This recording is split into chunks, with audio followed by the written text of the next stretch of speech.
Nelson அமென்யா என்ற ஒரு இளைஞர். அவர் பிரான்ஸ்ல கென்யா நாட்டு இளைஞர். My name is Nelson Amenya. I uncovered a very இதுல நெல்சன் அமென்யா சொல்லி இருக்கின்ற ஒரு அற்புதமான விஷயம், இந்த உலகில் கோழைகள் தான் அதிக நாள் வாழ்வார்கள்.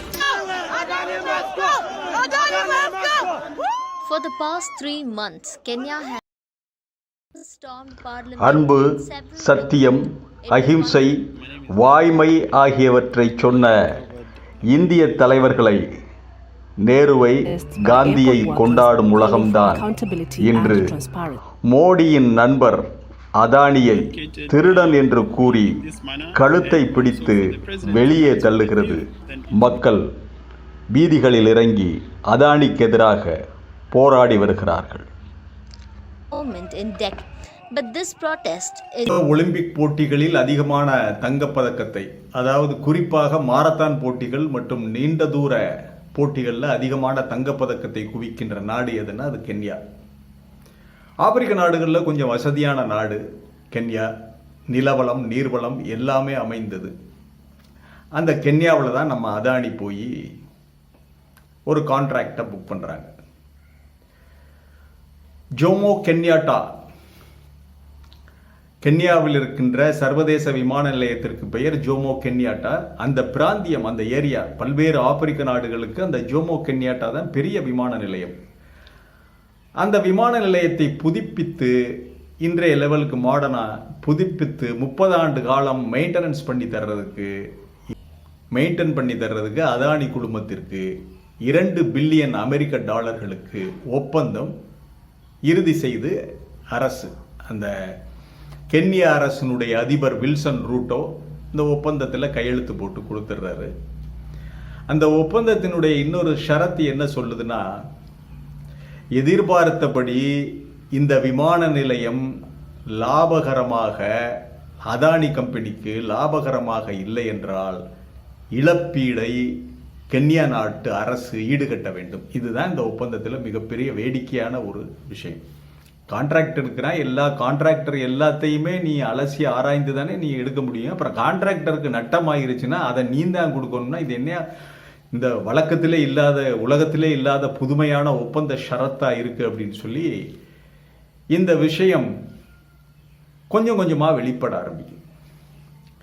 வெளிப்பட ஆரம்பித்தவுடன் நெல்சன் அமென்யா என்ற ஒரு 30 வயது இளைஞர், அவர் பிரான்ஸில் கென்யா நாட்டு இளைஞர். இந்த கென்யா நாட்டினுடைய சமூக ஊடகங்களில் எல்லாத்திலையும் பரபரப்பாக, மிக அழுத்தம் திருத்தமாக தன்னுடைய கருத்துக்களை எடுத்து வைக்கக்கூடியவர், மக்கள் மத்தியில் ஓரளவு பாப்புலாரிட்டி உள்ளவர் நெல்சன் அமென்யா.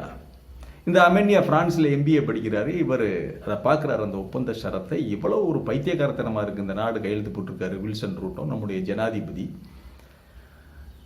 கான்ட்ராக்டருக்கு நட்டமாயிருச்சுன்னா அந்த பணத்தை நட்ட ஈடுவை எப்படி ஒரு நாடு கொடுக்க முடியும் அப்படின்னு சொல்லிட்டு இதனுடைய வெளிப்படைத்தன்மை என்ன, இந்த ஒப்பந்தம் என்ன கூறுகிறது அப்படிங்கிறது பற்றி கடந்த 2024 ஜூலை மாதம் ஒரு கடிதம் எழுதுகிறார் அரசுக்கு. அந்த கடிதம் எழுதி இந்த ஷரத்தை, இந்த ஒப்பந்தம் என்னென்ன சொல்லுகிறது, இந்த ஒப்பந்தத்தில் இருக்கின்ற குறைபாடுகள் என்ன, எப்படியெல்லாம் கென்யாவினுடைய வளம் கொள்ளையடிக்கப்படும், கென்யா மக்கள் ஏமாற்றப்படும், கென்யா அரசிடமிருந்து இந்த அதானி என்னென்ன மாதிரியெல்லாம் கென்யாவுக்கு நாமம் போடுவான், எப்படியெல்லாம் ஊழல் செய்வான், எப்படியெல்லாம் இந்த ஷரத்து கென்யாவுடைய பொருளாதாரத்தை பாதிக்கும் என்பதையெல்லாம் விரிவாக எழுதி அந்த கடிதத்தை அரசுக்கும் அனுப்பிவிட்டு தன்னுடைய எக்ஸ் தளத்திலும் பதிவேற்றிருக்கிறார் நெல்சன் அமென்யா. அவர் என்ன சொல்றாரு, நான் பதிவிடும் பொழுது ரொம்ப பதற்றமடைந்தேன். ஏன்னா எனக்கு ஏற்கனவே அச்சுறுத்தல்கள், பல்வேறு விஷயங்களை பற்றி நான் பேசிய அச்சுறுத்தல்கள் அதெல்லாம் வந்தது. அது போக இந்த அதானி குடும்பம், இவர்களுடைய பேக்ரவுண்ட்லாம் தெரியும். இருந்தாலும் ஒரே ஒரு விஷயம் எனக்கு ஞாபகத்திற்கு வந்ததுன்னு சொல்லி அதை சொல்கிறாரு. இந்த உலகில் கோழைகள் தான் நீண்ட நாள் வாழ்வார்கள். எங்கே வந்து கோட் பண்ணுறாங்க, இந்த உலகில் கோழைகள் தான் நீண்ட நாள் வாழ்வார்கள். அதனால் நான் சாவை பற்றி அஞ்சவில்லை, எது நடந்தாலும் நடக்கட்டும்னு சொல்லி இந்த இதை பதிவேற்றிட்டேன் அப்படிங்கிறார். இந்த எக்ஸ் தளத்தில் அவருடைய கடிதம் வெளியாகிய பின் அவர் சொன்னது போலவே நிறைய அவருக்கு மிரட்டல்கள், உயிருக்கு ஆபத்தான நிலைமை எல்லாமே ஏற்படுது. பிரான்ஸில் வச்சு அவருடைய உயிருக்கு ஆபத்து வருகிறது, மிரட்டப்படுகிறார். எப்படி கனடாவில் பண்ணு மிரட்டப்பட்டாரோ அந்த மாதிரி மிரட்டி இருக்கலாம். அதை பற்றிய உண்மைத்தன்மைக்குள் நாம் போக விரும்பவில்லை. மிரட்டல் எங்கிருந்து வந்தது? அதானி குழுமம் மிரட்டியதா? அதானிக்காக வேறு யார் இந்திய நண்பர்கள் மிரட்டினார்களா என்பதை பற்றியெல்லாம் விலாவாரியாக அவர் சொல்லவில்லை. இந்த செய்தியை வெளியிட்டது பிபிசி, அதிலிருந்து தான் எடுத்து நம்ம இதை சொல்கிறோம். ஆகவே அவர் தைரியமாக வெளியிட்டு விட்டார். இது ஒரு நல்ல விஷயம். என்ன நடந்ததுன்னா, அதுவரைக்கும் ஓரளவு போராட்டம் வெடித்து கென்யாவில் போராட்டம் தொடர்ந்து சூடு பிடிக்கின்ற நேரத்தில் இவரும் மிரட்டப்படுகிறார். அந்த நேரத்தில் தான் அமெரிக்கா அதானியினுடைய அந்த 2500 கோடி ரூபாய் ஊழலை இந்திய அதிகாரிகளுக்கு, அதானியுடைய 2500 கோடி ரூபாய் ஊழல் அதை அமெரிக்கா வெளிப்படுத்தினான்ல, அந்த வெளிப்படுத்திய அந்த விஷயம் அமெரிக்க அந்த புலனாய்வுத்துறை FBI இவங்க வெளிப்படுத்திய விஷயம் வெளியே வந்த உடனே கென்யாவில் மிகப்பெரிய போராட்டம் இன்னும் தீவிரமடைகிறது. அதானி வெளியே போ அப்படிங்கிறான், நீ கொள்ளையடிக்க வாடா வந்த அப்படின்னு சொல்லி. ஆனால் அதானி என்ன சொல்றேன், கிடையவே கிடையாதுங்கிறேன். நான் நேர்மையாக இருக்கிறேன், எந்த ஊழலும் பண்ணல, யாருக்கும் லஞ்சம் கொடுக்கணும், சொன்னதே தான் திருப்பி சொல்றேன். அன்றிலிருந்து இன்று வரை மனசாட்சிக்கு பயப்படுவதே கிடையாது. ஆமாங்க, தவறு நடந்திருக்கலாம், நாங்கள் விசாரிக்கிறோம், தப்பு பண்ணிட்டோம். என்றைக்குமே மனசாட்சிக்கு இவர்கள் பயப்படவே மாட்டார்கள். ஏன்னா இங்கே ஒரு பரிகார பூஜை பண்ணிடலாம்ல. அதனால் அதானி இறுதி வரை அதை ஒத்துக்கொள்ளவே இல்லை. ஆனால் கென்யாவில் போராட்டம் மிகப்பெரிய அளவுக்கு கட்டுமீறி கைமீறி போனவுடன் அதிபர் வில்சன் ட்ரூட்டோ பயந்துடுறாரு. ஆட்சியை பறிபோயிடும் போல இருக்கு அப்படின்னு சொல்லிட்டு உடனடியாக அதானியுடைய குழுமத்தினுடைய அந்த ஒப்பந்தத்தை ரத்து செய்து அதானியை கழுத்தை பிடித்து வெளியே தள்ளிவிட்டார்கள். இன்னும் அதானி கழுத்தை பிடித்து வெளியே தள்ளப்பட வேண்டிய விஷயங்கள், நாடுகள் நிறைய இருக்கின்றன. நம்ம மாட்டிக்கிட்டு இருக்கிறது துபாய், அமீரகம். துபாயில் அந்த ஏர்போர்ட்டு, அதில் ஒரு ஒப்பந்தத்தில் இருக்காங்க அதானி. அதானி போகிற இடமெல்லாம் இவன் ஊழல் கம்பெனி, இந்த நாட்டுக்கு லஞ்சத்தை அறிமுகப்படுத்துபவன், இந்த நாட்டினுடைய அரசு நிர்வாகம், அரசு அதிகாரிகளுக்கு லஞ்சம் கொடுத்து இந்த நாட்டை குட்டிச்சோறாக்குகிற ஒரு கம்பெனி, ஊழல் கம்பெனி என்ற இமேஜ் பதிஞ்சிருச்சு. இப்பொழுது அதானியினுடைய கான்ட்ராக்ட் இருக்கிற நாடுகள் பிரான்ஸ், தான்சானியா, ஆஸ்திரேலியா, இஸ்ரேலை பற்றி நம்ம கணக்கிலே கொள்ள வேண்டாம், அவன் எதுக்கும் தயார்.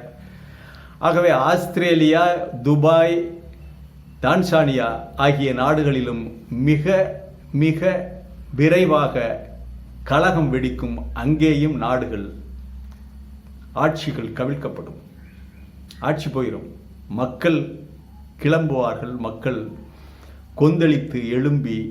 ஆஸ்திரேலியா தேர்தல் இருக்கிற நாடு, அமீரகம் அப்படி இல்லை. தான்சானியா அது எப்போ வேண்டுமானாலும் புரட்சி வெடிக்கிற நாடு, ஆப்பிரிக்க நாடு. ஆகவே அதானி கம்பெனி என்பது ஒரு ஊழல் கம்பெனி என்பதை கென்யா இன்றைக்கு ஒரு முத்திரை குத்தி வெளியே அனுப்பிட்டார். ஆக அதானி எந்த கம்பெனிக்கு, எந்த நாட்டிற்கு போனாலும் ஊழல் பண்ண வந்துட்டான், நம்ம நாட்டு மக்களுடைய நெறிமுறையை கெடுக்க வந்து விட்டான் இந்த அதானி கம்பெனி, இவன் வந்தானே இங்கே லஞ்சம் கொடுக்க போறான்னு அர்த்தம் என்ற ஒரு இமேஜ் ரொம்ப கிளியராக பதிஞ்சிருச்சு. இனி அதானியினுடைய விஷயம் செல்லுபடியாகாது, அவருடைய திட்டம் செல்லுபடியாகாது பிற நாடுகளில். இந்தியாவில் வேணா பண்ணலாம். இதில் நெல்சன் அமென்யா சொல்லி இருக்கின்ற ஒரு அற்புதமான விஷயம், இந்த உலகில் கோழைகள் தான் அதிக நாள் வாழ்வார்கள். இதை மேட்ச் பண்ணி பாருங்க. அதிக நாள் வாழ வேண்டும் என்பதற்காகத்தான் நம்ம நாட்டில் புதுசாக சாமியார்கள் கண்டுபிடிச்சிட்டு இருக்கானுங்க. என்னன்னா தியானம், யோகாசனம். இவங்க என்ன சொல்றது, நோய் நொடி இல்லாமல் அதிக நாள் வாழ்வதற்கு தியானம் பண்ணுங்க, யோகாசனம் பண்ணுங்க.